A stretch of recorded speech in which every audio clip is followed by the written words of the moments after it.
Hello, coolers. Welcome to Viva Barca, the home of everything Barca. In this episode, we are going to be discussing on three developing stories for FC Barcelona. Starting with this very crazy story, if you ask me personally, concerning Samuel Umtiti, as things have taken a complete U-turn, guys. Report from Spanish publication Mundo Deportivo says that Umtiti will stay at Barcelona this season. This comes after a discussion he had with Joan Laporta, as report says, of course, trying to explain to the president about his case and the fact that he's trying to build on his fitness, of course, to prove to the boss that he can play for the first team well and they can count on him. So from that discussion, as per what report says, Laporta is open to the fact that Umtiti can stay this season. So we're going to be discussing much more on that as we move ahead. Then secondly, we are going to be talking about this other defender, Oscar Mingueza, of course, who just recently returned to training from injury. And what we are going to be talking about here is something that is not really pleasant, because we all know Oscar Mingueza is still to be registered in the Barcelona first team, but not so good news for him, because it has been reported that Barcelona will not be able to register him in the first team. And why is it so? Why is that the case? We all know La Liga has many kind of laws and issues that complicate matters a lot. We are going to be explaining the real reason for that as we move ahead. Then finally, we are going to be talking on something that we rarely talk on, our women team. I'm talking about the Barcelona Feminine, who really impressed us last season. We quite remember we won the treble last season. So it has been reported that Barcelona have announced further investment into that section, of course, following that highly successful treble winning season. And of course, we'll also talk about the two biggest pieces of those investments that Barca have implemented so far. So we're going to be discussing much more on that as we progress. So callers, if you haven't subscribed to this channel, if you're a Barcelona supporter, please endeavor to do so you don't miss out on the latest Barcelona news, transfer news, and many more here on Viva Barca. Samuel Umtiti seems to be definitely staying at Barcelona despite weeks of speculation, claiming that the Frenchman would leave the Camp Nou this summer. According to multiple reports, from Spain, it's now been decided that Umtiti will continue after a meeting with President Joan Laporta. Barca had appeared determined to offload Umtiti, but the defender has been reluctant to go, while his injury record and high salary have put off potential admirers. Mundo Deportivo reckoned that Umtiti spoke to Laporta about how hard he's worked to overcome his injury problems and will now get opportunities to show that he can perform at his very best again in this season.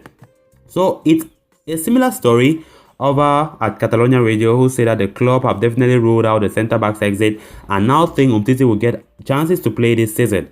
Over at Sport, the report from Sport, there's also a talk of Umtiti will stay, but the Catalan will expect him to help the club's financial situation by reducing his salary. His current deal at the Camp Nou runs until June 2023. Umtiti's playing time is now in the hands of Ronald Koeman, who has left the Frenchman out of his squad for the first two matches against Sociedad and Athletic. He also described Umtiti's situation as complicated in his pre-match presser before the trip to San Mames. The Frenchman does have a chance of making the squad for Sunday's match at Getafe, as Eric Garcia is suspended. Gerard Piqué is injured, and Oscar Mingueza has still not been cleared to play after suffering a hamstring injury at the Tokyo Olympics. According to a report by reliable Barcelona journalist Javi Miguel, Barcelona cannot register their central defender Oscar Mingueza as a first-team player because of a shortage of squad numbers.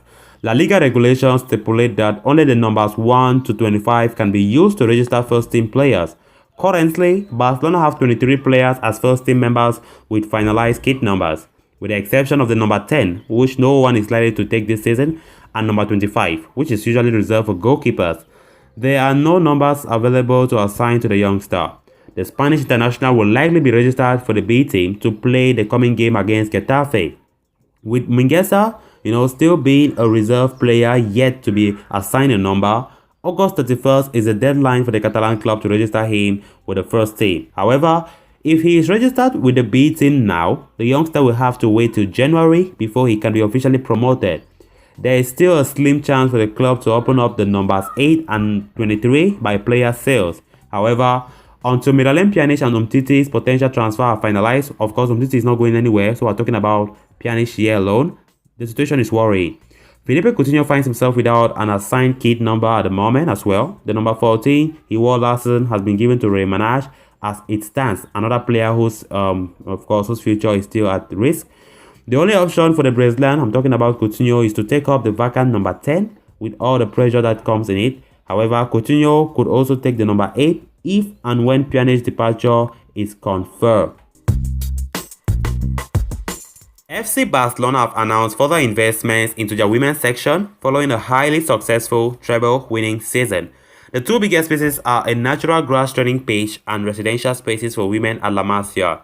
They will be given the fourth natural grass training pitch at the Ciudad Esportiva Joan Gamper, when not all female sides are guaranteed their own such training pitch, often having no practice to play on turf. I'm talking about artificial grass.